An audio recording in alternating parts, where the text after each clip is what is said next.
Buenos días, si podemos ir tomando asiento.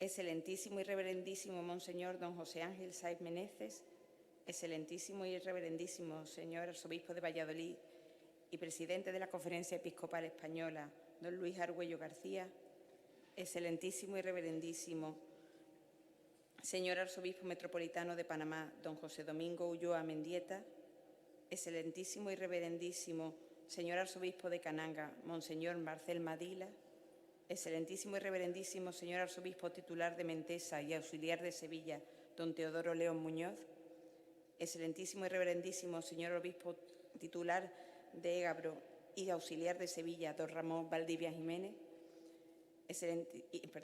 ilustrísimo señor presidente del Consejo General de Hermandades y Cofradías, don Francisco Vélez de Luna, señores congresistas, hermanos todos.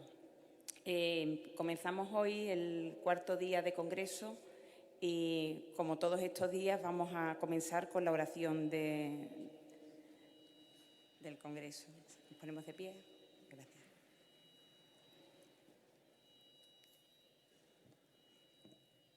Padre bueno y rico en misericordia, te damos gracias por tu inmensa bondad, porque nos has creado por amor y nos conduces a la vida eterna. Jesucristo, Hijo de Dios y Redentor del hombre, en tu encarnación te hiciste uno de nosotros y nos amaste hasta entregar tu vida en la cruz para salvarnos y hacernos hijos de Dios. Espíritu Santo, defensor y dador de vida, tú nos conduces a la verdad plena, nos reúnes en la Iglesia como familia de hermanos y nos llenas del ardor misionero de Pentecostés. María Santísima, hija inmaculada del Padre, junto a la cruz nos fuiste entregada como madre, nos proteges y acompañas a lo largo de la vida, en los misterios de gozo, luz, dolor y gloria. Bendice, Señor, el segundo Congreso Internacional de Hermandades y Piedad Popular de Sevilla, para que podamos crecer en espiritualidad, culto, formación y caridad, y seamos auténticos evangelizadores caminando en esperanza. A ti, Padre eterno, amor infinito, por Jesucristo, Señor de la historia, en el Espíritu Santo que habita en nuestros corazones, todo honor y toda gloria por los siglos de los siglos. Amén. Padre nuestro que estás en el cielo, santificado sea tu nombre. Venga a nosotros tu reino. Hágase tu voluntad en la tierra como en el cielo. Danos hoy nuestro pan de cada día. Perdona nuestras ofensas, como también nosotros perdonamos a los que nos ofenden. No nos dejes caer en la tentación y líbranos del mal. Amén. Dios te salve María, llena eres de gracia, el Señor es contigo. Bendita tú eres entre todas las mujeres y bendito es el fruto de tu vientre Jesús. Santa María, Madre de Dios, ruega por nosotros pecadores, ahora y en la hora de nuestra muerte. Amén. Gloria al Padre, al Hijo y al Espíritu Santo, en el principio, ahora y siempre, por los siglos de los siglos. Amén. Podéis sentar. Pues hoy comenzamos la jornada con la octava ponencia de este Congreso, la piedad popular, más allá del racionalismo y la superstición. El ponente es el doctor Fabrice Azjad y su presentador es el profesor de la Universidad de Sevilla, el doctor don Eduardo Ferrer Albelda. Muchas gracias. Excelentísimo y reverendísimo señor don José Ángel Saiz, arzobispo metropolitano de Sevilla. Excelentísimo y reverendísimo señor don José María Gil Tamayo, arzobispo de Granada. Excelentísimos y reverendísimos arzobispos y obispos de Panamá, de Palencia, de Cananga, de Valladolid. Excelentísimo y reverendísimo obispos auxiliares de Sevilla, miembros del Consejo General de Hermandades y Cofradías de Sevilla, congresistas, amigos, colegas, señoras y señores. La organización me ha encomendado presentar al profesor Fabrice Ajag, nacido en Nanterre en 1971, es un escritor y filósofo francés, y ha sido una suerte para mí, espero que también lo sea para ustedes, porque soy profano en estos asuntos y me ha permitido descubrir la figura y la obra de este autor, considerado como el filósofo católico francés más influyente del momento. Haré un rápido bosquejo de su vida para seguidamente centrarme en su obra. Vivió su infancia entre Túnez y Francia, de familia de origen judío, procedente de Túnez. Se convirtió al catolicismo en 1998 y podría parecer que mutó la metafísica fluida por una sólida teología, pero en la práctica nunca cambió ese estilo fresco y provocador, ni perdió su capacidad para afrontar los temas de una óptica nueva. Además, habita una inaudita polivalencia de filósofo, teólogo, dramaturgo, humorista e incluso cantautor. Casado con la actriz Siegfried Michel, es padre de 10 hijos. Ha sido director del Instituto Europeo de Estudios Antropológicos, Filántropos, de Friburgo, en Suiza, y ha recibido numerosos premios de literatura católica y de espiritualidad, entre ellos el Grand Prix de Literatura Católica en 2006 por su libro Tenga usted éxito en su muerte, Antimétodo para vivir. Es además miembro del Pontificio Consejo para los Laicos desde 2014 y ejerce como profesor de filosofía y literatura en Toulon. Ha dedicado la mayor parte de sus ensayos a la cuestión de la salvación, la tecnología y la corporeidad humana, inspirándose particularmente en Aristóteles, Tomás de Aquino, Heidegger, Emmanuel Levinas y Günther Anders. De su prolífica obra se ha traducido en España, entre otros títulos, La fe de los demonios, La profundidad de los sesos, Tenga usted éxito en su muerte, El paraíso en la puerta, Cómo hablar de Dios hoy, ¿Qué es una familia?, puesto que está todo en vías de destrucción, Job o la tortura de los amigos, o La suerte de haber nacido en nuestro tiempo. Recientemente ha publicado un agudo análisis sobre los abusos en el seno de la Iglesia católica, Lobos disfrazados de cordero, que es de este mismo año, de 2024. En una reciente entrevista se le planteó la pregunta ¿qué hace preciosa la trama de la vida?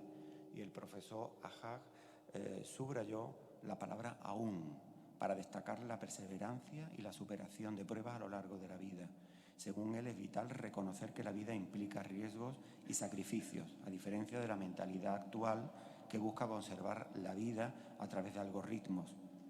Ajag expresó que la vida tiene más sentido cuando se abraza con todos sus riesgos y posibilidades. También la palabra creo es un punto central de su discurso. Creer va más allá de simplemente ver, es un reconocimiento y aceptación de la palabra de otro. En un mundo dominado por la inteligencia artificial, este concepto de creo pierde su significado a medida que se pierde el encuentro personal y la respuesta auténtica a los demás. Finalmente, se refiere a la trama de la vida señalando que la vida tiene una narrativa que se está perdiendo en la era de las pantallas y los contenidos efímeros. Necesitamos historias que nos permitan entender y encontrar la trama de nuestras vidas. Es un hombre de su tiempo y no ha tenido miedo a enfrentarse a los principales retos de la actualidad, como el transhumanismo, la ideología de género, las derivas de la sociedad posmoderna y la situación de la familia. Y acabo con una frase suya que me ha parecido sumamente interesante y que puede venir bien al Congreso. Cito textualmente: lo cierto es que la utopía de la modernidad se ha desmoronado, ha fallado. Y por eso yo creo que nos hallamos en otra época. Surge la pregunta de por qué tenemos que seguir siendo humanos. Estamos en la posmodernidad, en el poshumanismo, y la gente habla de robots, de animales y de volver a la naturaleza. Hay una especie de rechazo del propio cuerpo. Hay quienes quieren cambiar el cuerpo. Es otro tiempo. Y esta es la razón por la que no estoy seguro de que la división entre izquierdas y derechas, revolucionarios y contrarrevolucionarios, sea el punto de vista adecuado. Nos enfrentamos a nuevas cuestiones. ¿Cuál es el destino de la humanidad? cuál es el futuro del ser humano sobre la Tierra, no se trata de un tema político, sino de un problema que afecta a la esperanza. Muchas gracias.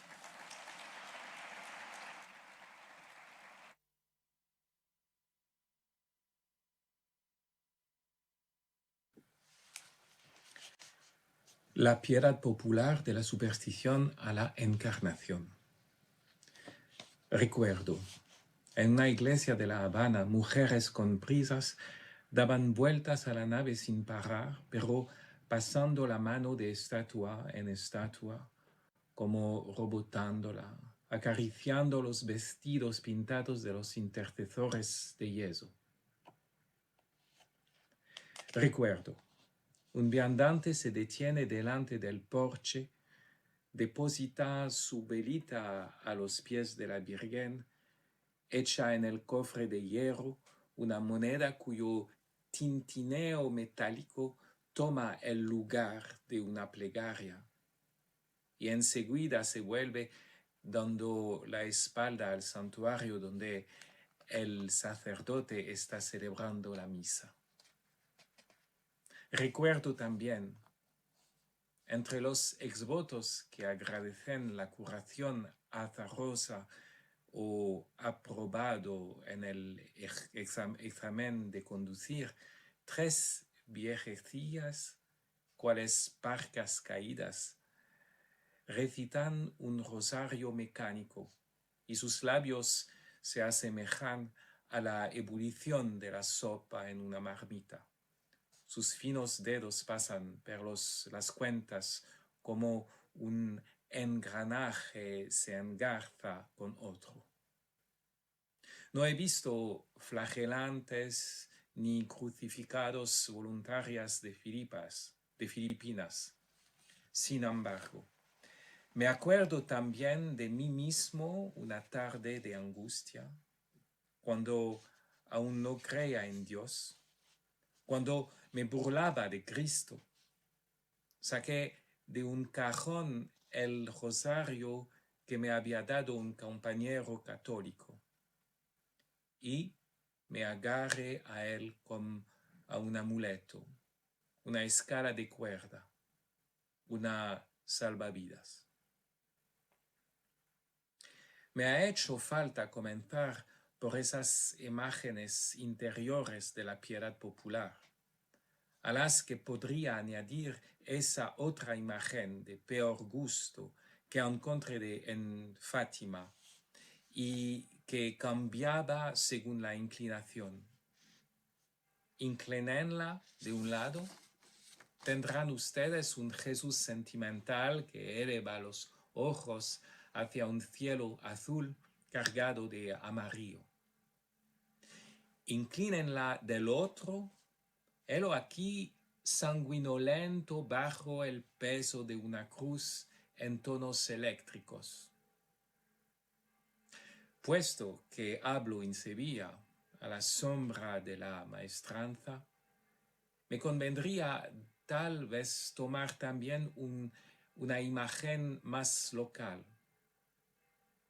una de esas fiestas religiosas, por ejemplo, donde hay menos gente en la Eucaristía que en la corrida. Pero prefiero tomar un ejemplo más profano, la de una copla andaluza.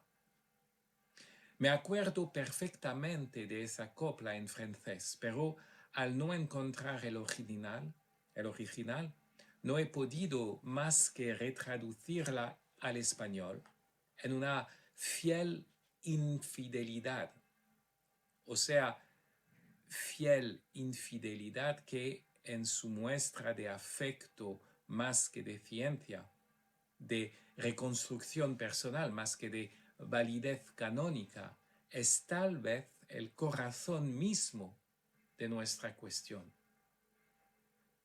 Escuchen bien, todo el problema, y aún diría el misterio de la piedad popular, se encuentra aquí concentrado, porque aquí se reencuentra a la vez el escándalo y el amor, la blasfemia y la devoción. bonita. ¿Cuándo seremos como los pies del Señor, uno encima del otro, un pequeño clavo entre los dos? Es un cuarteto anónimo, como esas oraciones sin ortografía que se pueden leer en el cuaderno que se encuentra en la peana de una Nuestra Dama del Buen Socorro. Este cuarteto se refiere a la cruz de Cristo para reclamar el abrazo más carnal. Toma el lugar del dolor extremo como metáfora de la voluptuosidad. Es esto, con toda evidencia, una instrumentalización, un envilecimiento, un sacrilegio. Al mismo tiempo, esta copla que aspira a prolongarse en cópula supone que el cantador respira en una atmósfera católica. Incluso en sus deseos más sensuales, piensa aún en el crucifijo.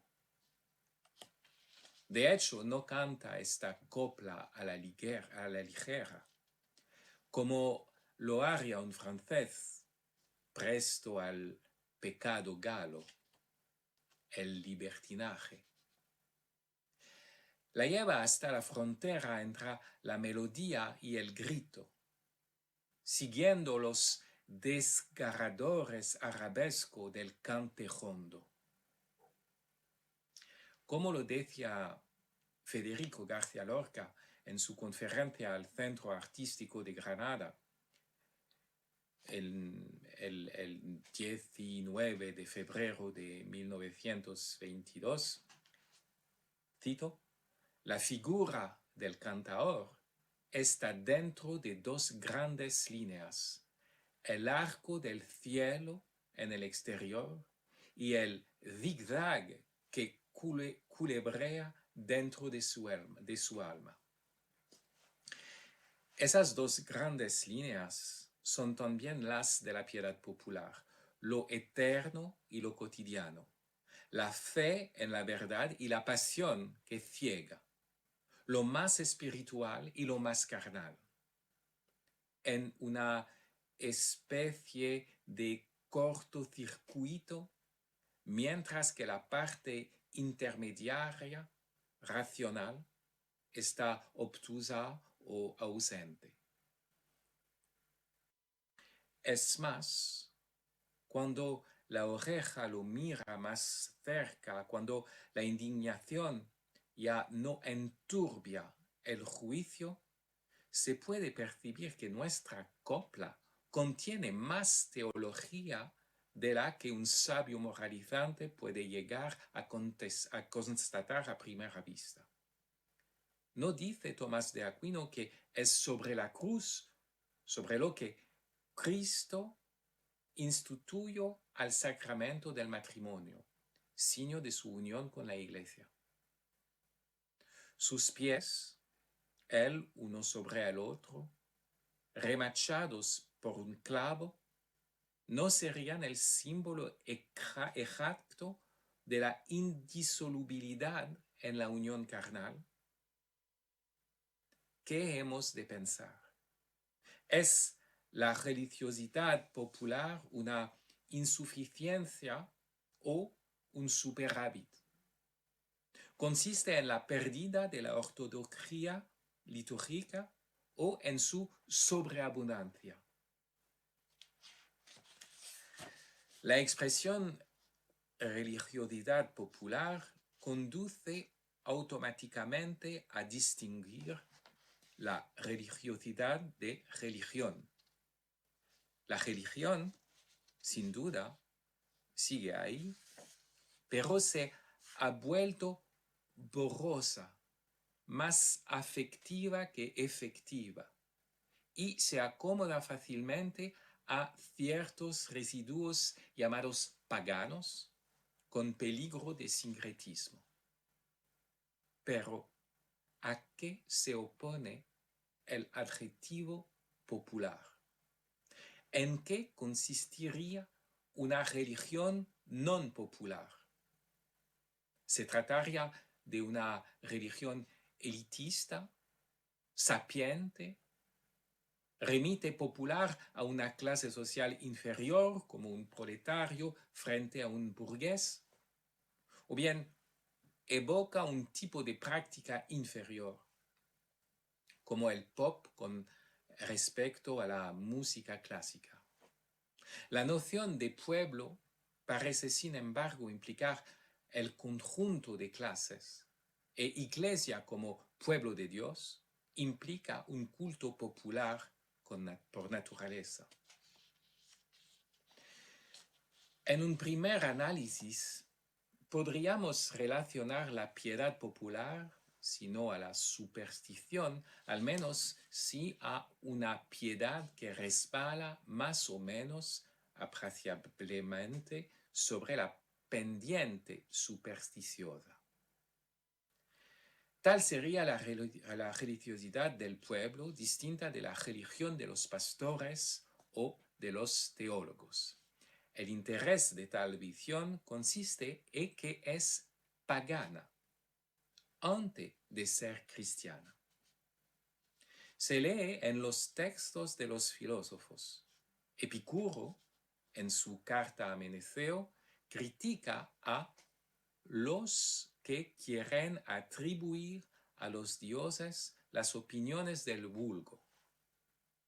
El gran estoico, del cual los andaluces se apropian llamándolo Séneca de Córdoba, promueve y subraya en su tratado de clemencia esta oposición tajante. Religio Deos colit, superstitio violat.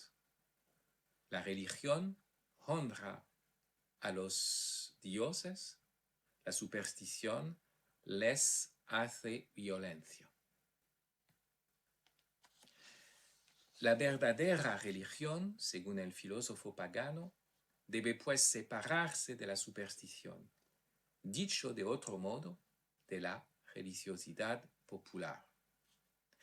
El motivo de este divorcio está netamente definido en el De Natura Deorum de Cicerón. No son, cito, no son solo los filósofos, sino también nuestros ancianos, los que separaron la religión de la superstición. En efecto, los que todo el día hacían oraciones y sacrificios para que sus hijos le sobrevivieran, superstites, fueron llamados supersticiosi.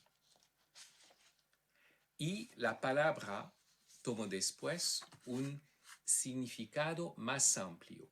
Pero los que observaban diligentemente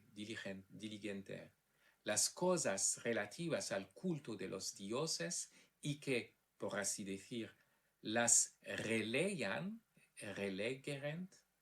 fueron llamados religiosi, del verbo relegere.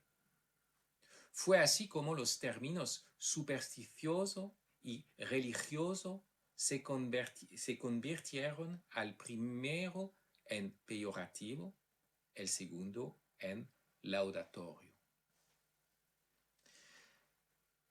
La superstición aparece aquí como una práctica ingenua, ignorante y utilitarista. Ignorante porque no reflexiona, no se aplica a la relectura que caracteriza a los religiosos. El religioso, como lo hemos escuchado, es el hombre del relegere y del diligere. Asume de forma racional y personal la herencia de la tradición y esa asunción se hace diligente con una atención cuidadosa. El supersticioso, por su parte, se provee a sí mismo de rituales, pero no tanto a partir de un relegere, sino más bien de un neglegere. Su ardor es una negligencia porque está animada por una precipitación desordenada a la búsqueda de un resultado. En su carencia de reflexión, el supersticioso reduce el culto a una especie de tecnología del bienestar y de la longevidad. Sus prácticas no se encaminan hacia la vida inmortal de la virtud, sino a la supervivencia temporal. Imploran a los dioses con el fin de que los hijos sobrevivan a sus padres. Nos imaginamos fácilmente la deriva que los lleva a inmolar a los niños a Moloch para granjearse sus favores. Resulta que la lógica que explica esta pseudo-religión es técnico-comercial. Yo te doy esto para que tú me des aquello. Yo hago relucir tu estatua para que tú hagas que llueva oro. La superstición aparece en el fondo como una tecnocracia primitiva. Se juntan las manos de la misma manera que se aprieta un botón. La providencia debe reaccionar a ello de la misma manera que una máquina. Distribuir los beneficios con tal de que se haya introducido la ficha correcta en la ranura del ídolo. Si la piedad popular regresa en nuestra época, es por motivo de su similitud. No es porque la ciencia hostigue la ignorancia, sino porque el tecnocientificismo y la superstición obedecen al mismo paradigma tecnocrático. Es que simplemente la forma nueva hace que caduque la forma anterior. Tanto en un caso como en el otro, no se trata de abrirse a la divinidad que supera nuestros planes. No se trata de abrirse a la divinidad que supera nuestros planes, sino de traer a nuestros planes a una divinidad que no es más que un accesorio, una ventaja selectiva en la lucha por la supervivencia. El proyecto del hombre cibernético es la superstición 2.0. De ahí el deslizamiento de la religiosidad hacia la irreligión popular y la sustitución del rosario por el smartphone. Lo que está en juego sigue siendo lo mismo: no dejarse desgarrar por una trascendencia, sino extender la satisfacción inmanente a nuestros intereses. Sin embargo, esta mención sobre la superstición que se encuentra en Cicerón no es del todo una mención de Cicerón.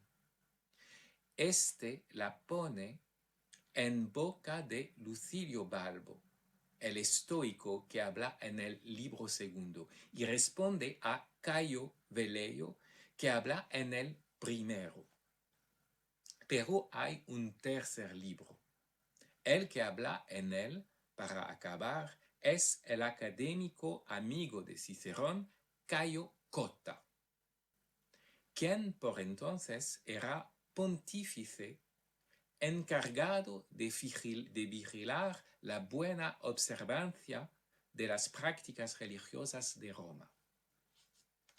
Sabemos que Cicerón se reconocía a sí mismo menos en el estoicismo que en la nueva academia, aunque al final del De Natura Deorum declare que el discurso del estoico es el más cercano a la verosimilitud, es el de académico y el que concluye el diálogo.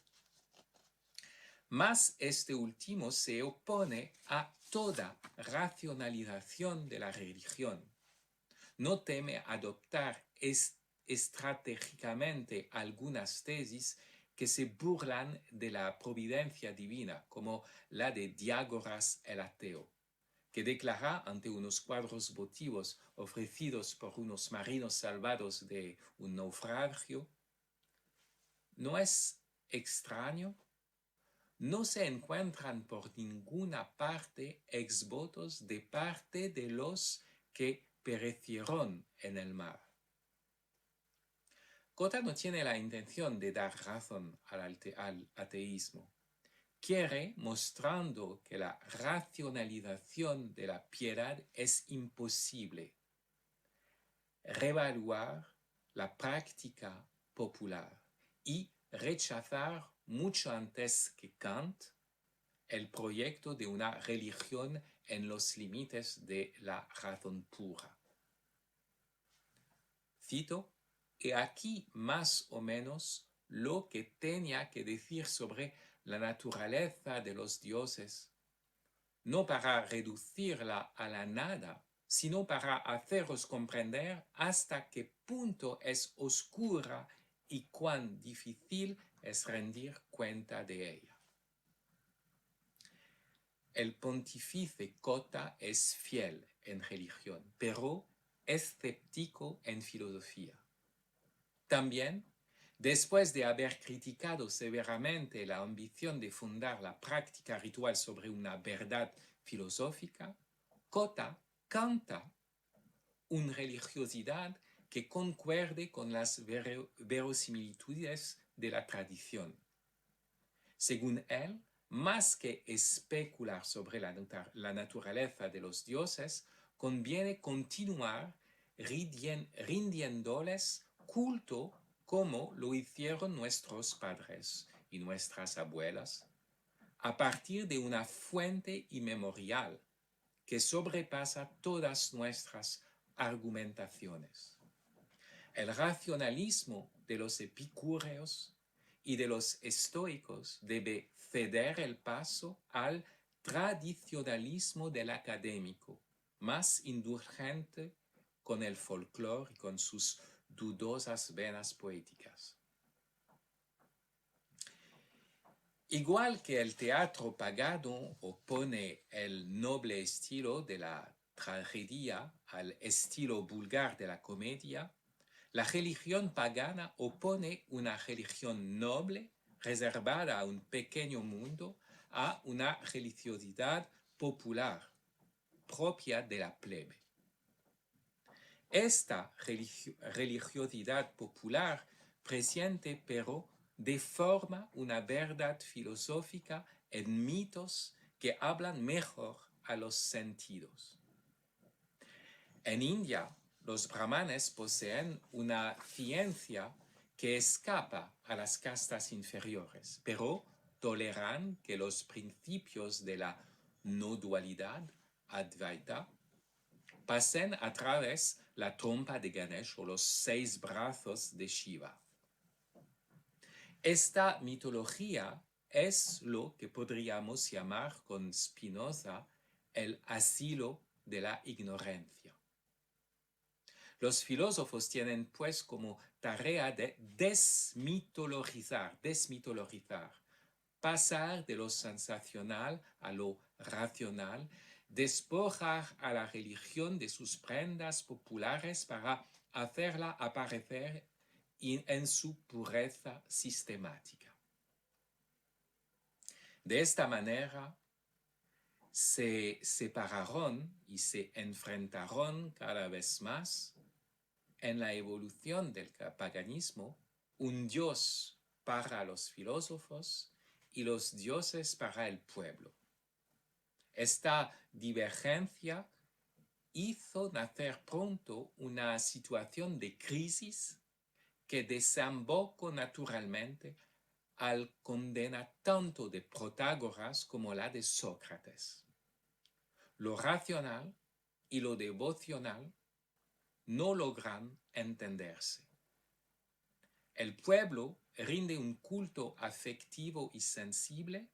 Los filósofos elaboran silogismos teológicos y, mientras que estos tienden a reducir al hombre a su alma, este tiende a reducirlo a su cuerpo.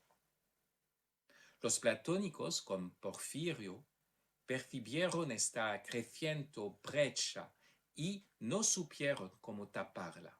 Unos se apartaron de las aspiraciones populares, los otros recurrieron a la astrología y a la magia. Es en ese momento cuando sucede el anuncio del Evangelio.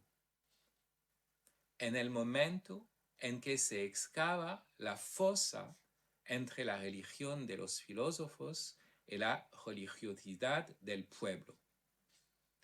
Y este anuncio supera la antinomia de lo filosófico y lo popular, de lo racional y lo devocional, del espiritualismo y del materialismo, porque el Evangelio es una espiritualidad de la encarnación. No es con todo una resolución dialéctica del problema, es el misterio que desciende de las alturas. También, a los filósofos paganos les parecerá demasiado carnal. Para ellos, el alma solo se libera si se deshace de los lazos de la carne. La buena nueva, que habla de un hombre Dios muerto y resucitado, les aparece como una villana aberración. Propone una vuelta a la prisión del cuerpo. Aparece como una concesión a las ambiciones vulgares, ligadas al miedo de la muerte. Por el contrario, el pueblo pagano corre el riesgo de caer en la confusión. Creerá ver en Pablo y en Bernabé avatares de Hermes y Zeus, venidos para visitarles y para concederles buena fortuna. Los Hechos de los Apóstoles describen muy bien este doble desprecio antes del discurso de Pablo en el Areópago. Cito: algunos filósofos epicureos y estoicos conversaban con él. Algunos decían: ¿qué querrá decir este charlatán? Y otros: parece que es un predicador de divinidades extranjeras, porque anunciaba a Jesús y la resurrección. La contrariedad entre religión sapiente y religiosidad popular es, pues, una idea pagana. Y logra como mucho que la primera tolere a la segunda, mirándola por encima del hombro. La revelación judía y cristiana no se sitúa en el nivel de la contrariedad. Viene de más arriba y de más abajo. Es don de ese Dios de dioses que se hace niño de pecho en un pesebre. Tomás de Aquino, por supuesto, pudo retomar al cuento de la teología revelada la oposición entre religión y superstición, pero cambiándole el sentido.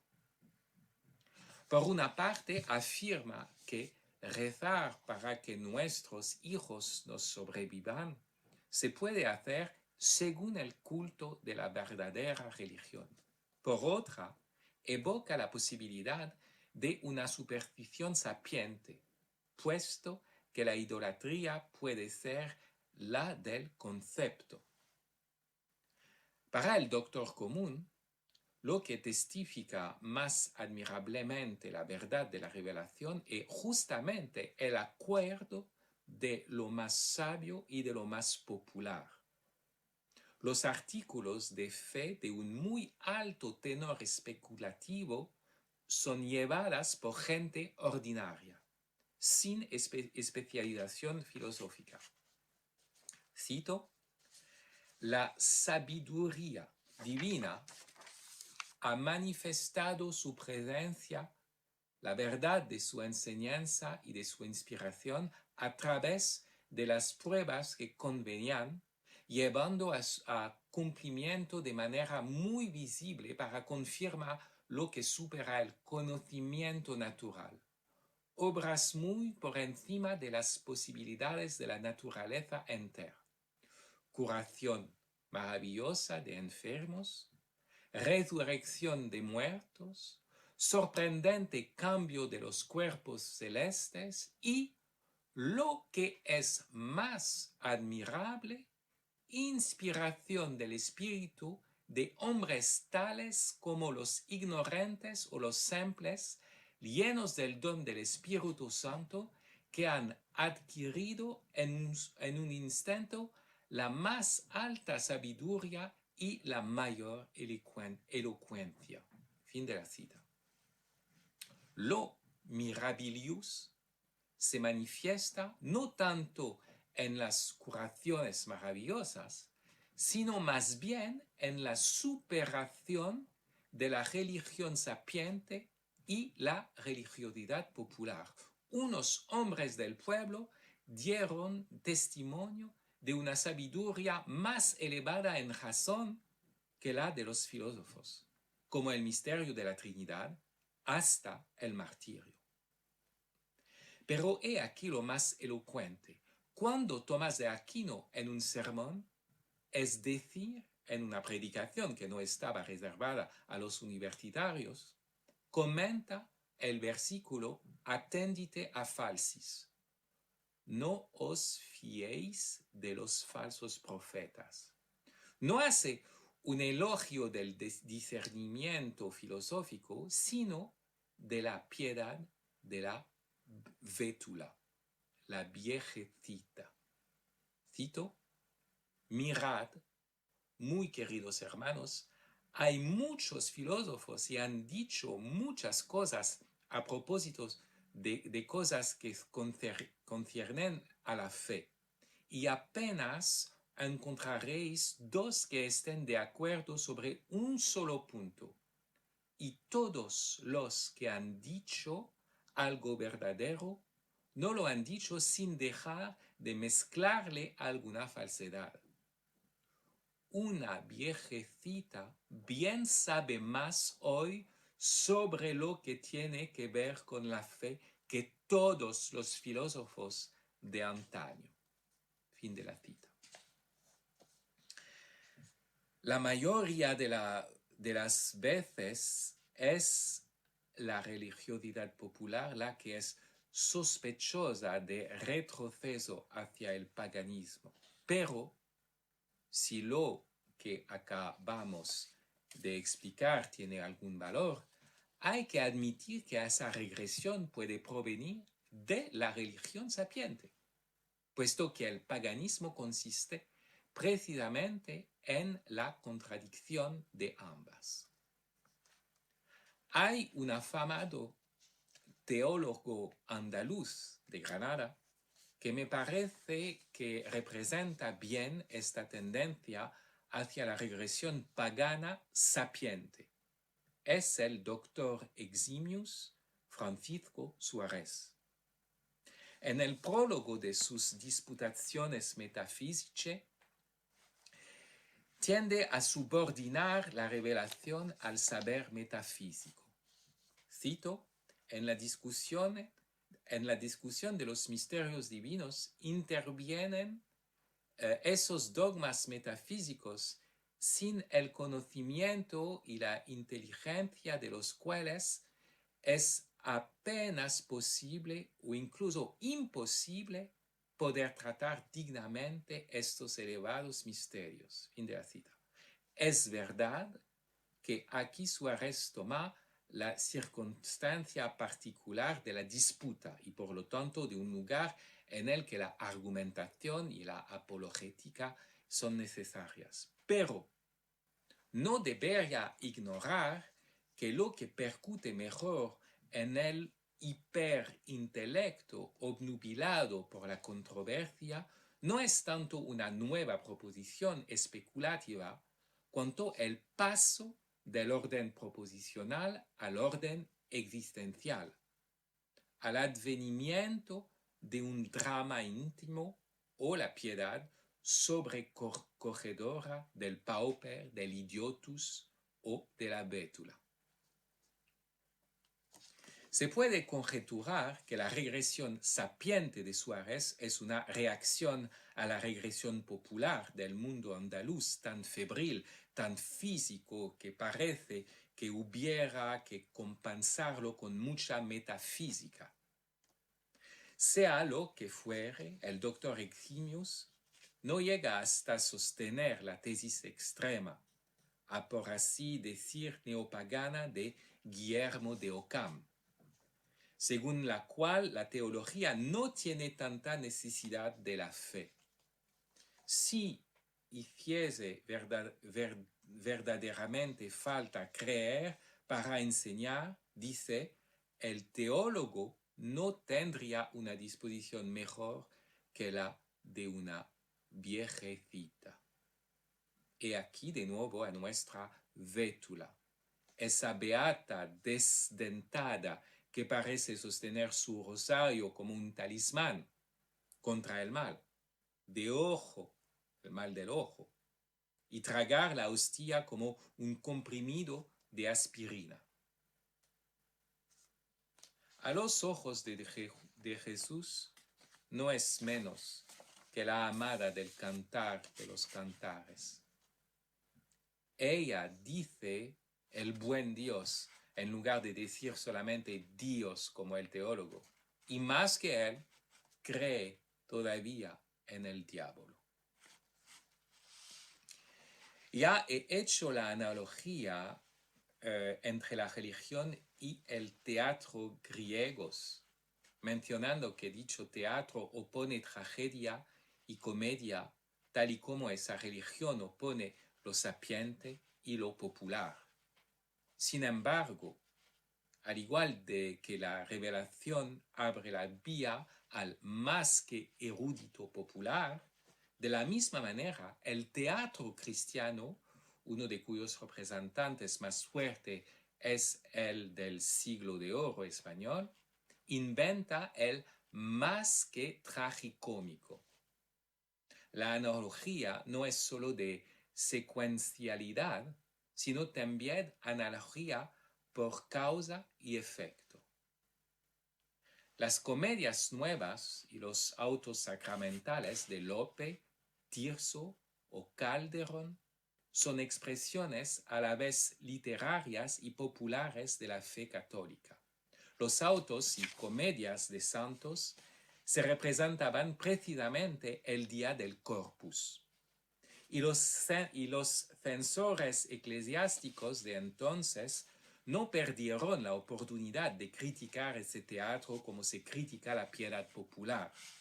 Las polémicas en torno a lo que llamamos la preceptiva dramática no cesaron nunca entre 1570 y 1700.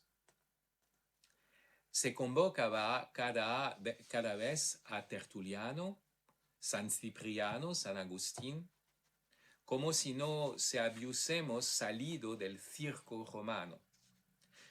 Se sospechaba que pintar las pasiones pudiese corromper al moral de las jóvenes.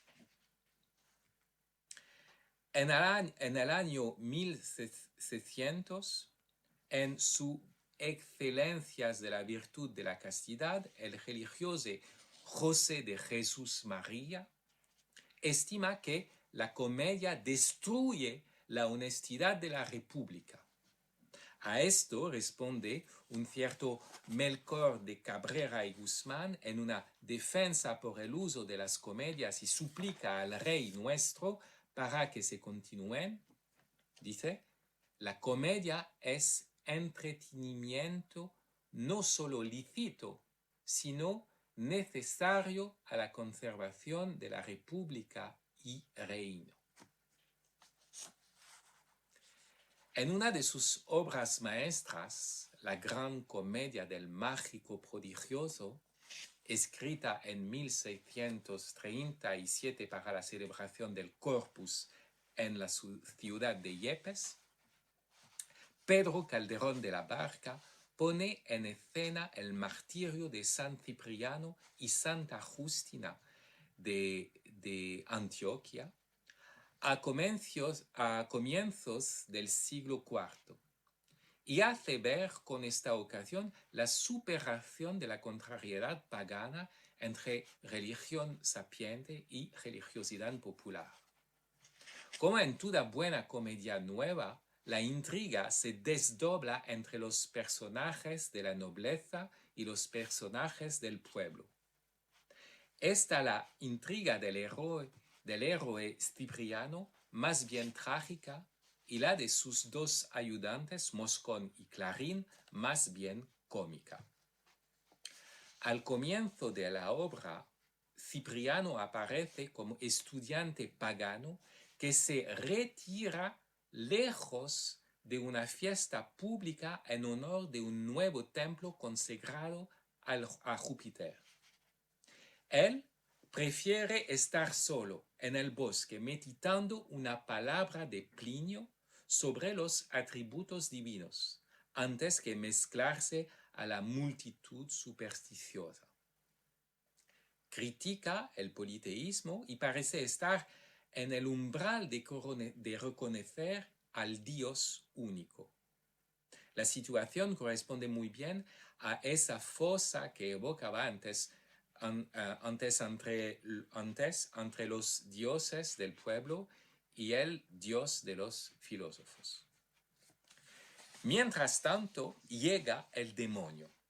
Teme que Cipriano descubra al Dios de la Biblia y además quiere hacer caer a una joven cristiana, Justina, que se ha decidido a consagrar su virginidad.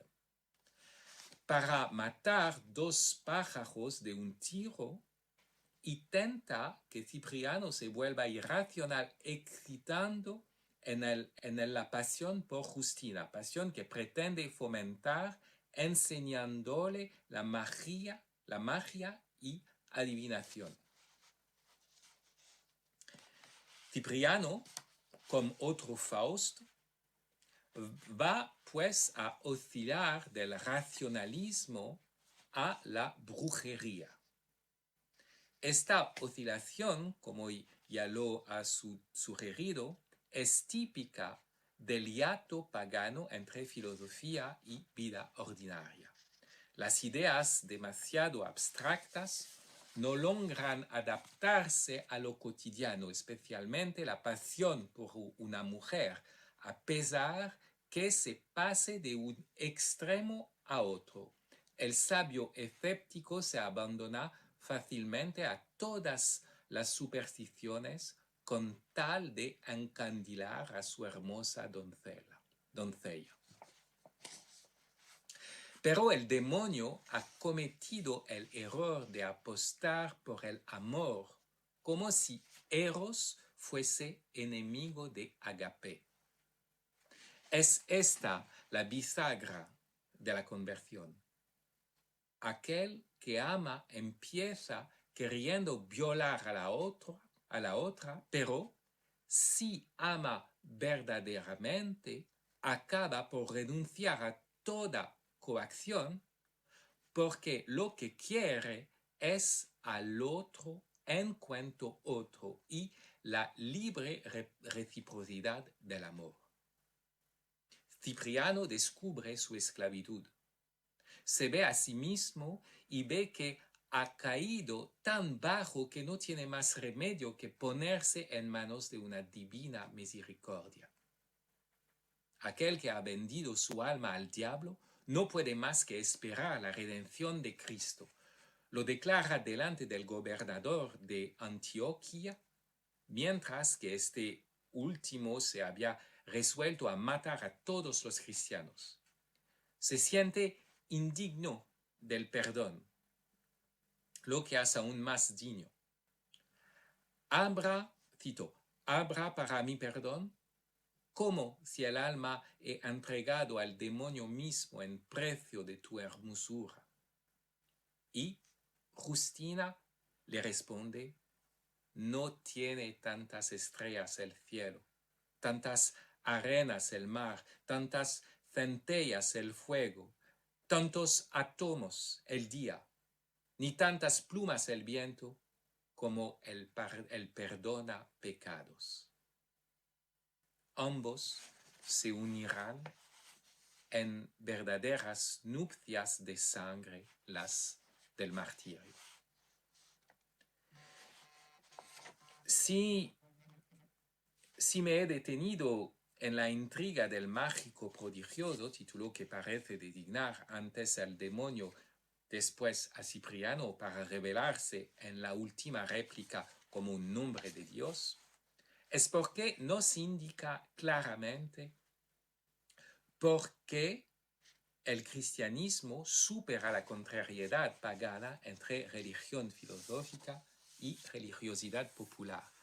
La sabiduría cristiana es una sabiduría del amor y de un amor que es locura para los paganos y fracaso para el demonio. Tanto amo Dios al mundo que entregó a su unigénito. El abajamiento de este amor brota de más alto que las elevaciones de nuestra teología. He aquí porque la piedad popular, la sabiduría de los niños chicos y de las viejecitas puede prevalecer sobre la sabiduría de los sabios. En un auto sacramental titulado El pleito matrimonial del cuerpo y el alma, escrito, como siempre, para la fiesta del Santo Sacramento, Calderón hace hablar al pecado en persona, es decir, al diablo. Este testimonia su asco profundo por la naturaleza humana, que mezcla el espíritu y la materia, y después su indignación mayor aún al ver al Verbo eterno desposar esa naturaleza. Engañando a su propia envidia, adula al alma para que se ensoberbezca y rechace su condición mortal.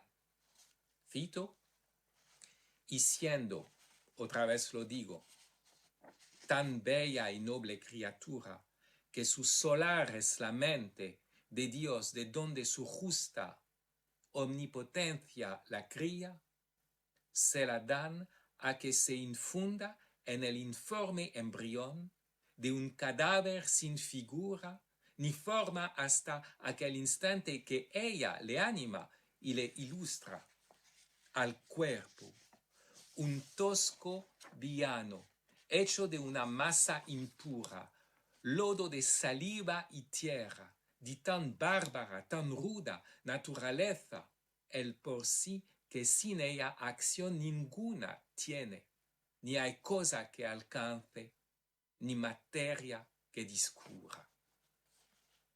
Fin de la cita. La puesta en escena llega hasta el punto de presentar la infusión del alma espiritual en el cuerpo como una violación, porque el cuerpo animal, al recibirla, le comunica también la corrupción mancha del pecado original. Hubiéramos preferido evitar eso, Hubiéramos preferido que el alma se quedase pura y sin mancha, tal y como salió de las manos del Creador. Además, nosotros deseamos que la religión no sea deformada por la religiosidad popular con sus entusiasmos sincréticos, sus fervores supersticiosos, sus danzas entre nuestra dama y la dama duende, sus corridas que confunden el sacrificio de Cristo con la estocada del toro. Pero tal deseo de separar la fe sin defecto de una religiosidad vulgar nos remite a la tentación de separar el alma inmortal y el cuerpo herido. Es el deseo de un diablo que, en nombre de una compasión destructora o de un falso rigor, nos lleva a rechazar la aventura peligrosa de la baba y el barro, y que preconiza el aborto. Esta aventura peligrosa es el riesgo mismo de la encarnación. Como dice Bernardo de Claraval en su tercer sermón para la vigilia de la Natividad, grande es su potencia, pero más admirable aún su misericordia, puesto que aquel que podría haber solamente proveído a nuestras necesidades, ha querido también venir. Qui potuit subvenire, voluit venire. Al no hablarnos directamente desde las lejanías del cielo, al hacerse carne, al confiar a pobres sacerdotes de carne el empeño de anunciar sa buena nueva y de administrar sus sacramentos, al ofrecer a la carne de un pueblo ser su cuerpo místico, Dios ha asumido el riesgo de todas las distorsiones y de todos los malentendidos. Pero ese riesgo está a la medida de su misericordia, que ha querido descender al fondo de nuestras miserias y transfigurarlas desde dentro. Este largo rodeo es para entender mejor lo que dice Juan Pablo II en su carta apostólica Vicesimus Quintus Annus. Cito, esta piedad popular no puede ser ignorada ni tratada con indiferencia o desprecio, pero tiene necesidad de ser evangelizada continuamente para que la fe que expresa llegue a ser un acto cada vez más maduro y auténtico. Una pastoral litúrgica auténtica sabrá apoyarse a las riquezas de la piedad popular, purificarlas y orientarlas hacia la liturgia como contribución de los pueblos. Riquezas y riesgos. He aquí la proliferación de la piedad popular, esa piedad que recoge los frutos más jugosos y llenos de pepitas, las sandias de la encarnación.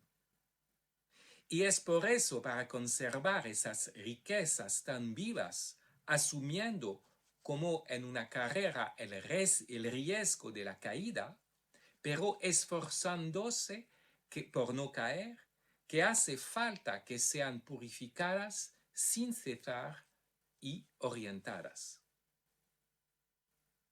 Esta constatación me hace volver al pleito matrimonial de aquel que, sobre el gran teatro del mundo, comenzó como dramaturgo barroco para acabar como sacerdote franciscano, hasta sumergir su biografía en el silencio. En el fondo, la práctica religiosa perfectamente ortodoxa y la religiosidad popular están en una relación análoga a la que une la ceremonia del matrimonio y el acto carnal. En el día de la boda, los consentimientos se intercambian según las formas de la iglesia.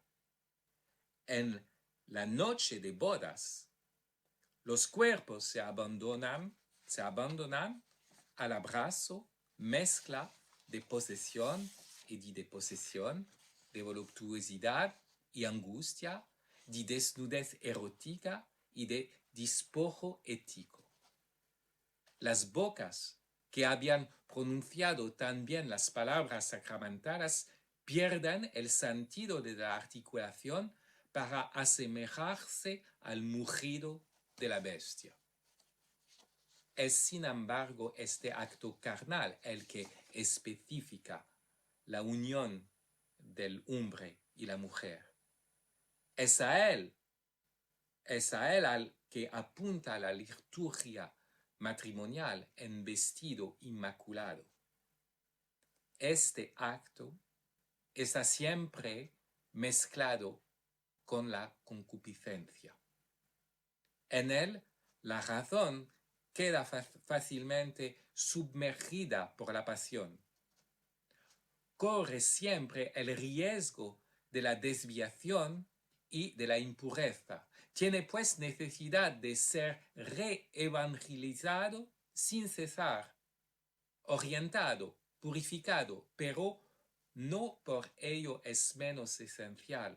Se encuentra en el fundamento mismo de nuestro poder más increíble, el poder de engendrar, es decir, de ofrecer a Dios nuevas personas a las que amar. Es el momento para concluir de volver a la copla de mi introducción. Nuestro oído, espero, ha ahondado lo suficiente como para acoger este cante hondo. El que habla aquí quiere estar con su amado como los pies del Señor en cruz, uno sobre el otro, remachado por un pequeño clavo. A este voto burlesco, casi impío, no le falta una seriedad equivalente.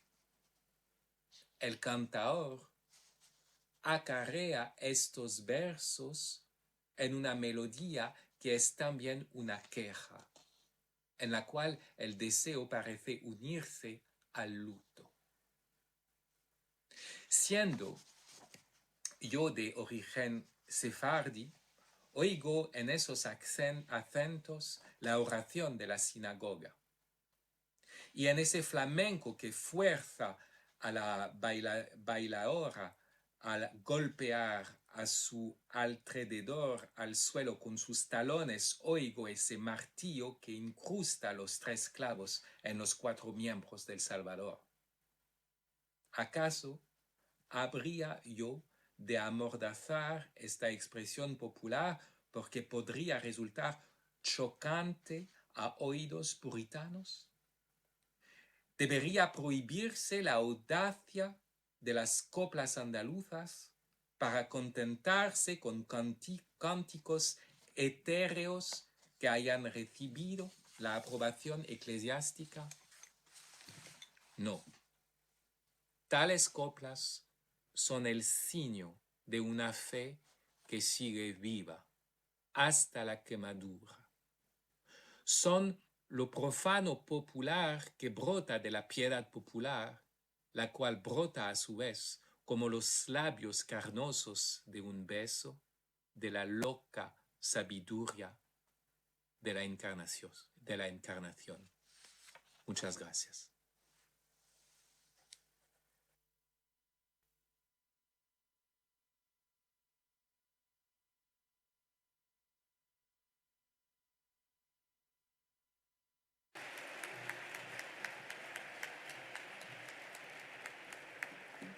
Bueno, pues damos las gracias, aunque no podemos hacerlo personalmente, que nos gustaría, al profesor Fabrice Hader, pero sí lo hacemos a don Eduardo Ferrer por la presentación que ha hecho de él. Muchísimas gracias por acompañarnos.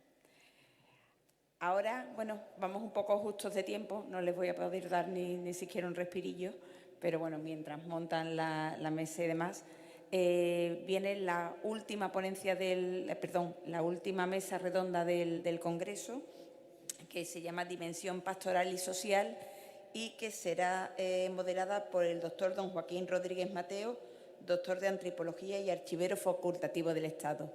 A él le voy a dejar el placer de presentar a los componentes de la mesa, que lo va a hacer con muchos más datos y mucho mejor que yo. Muchas gracias.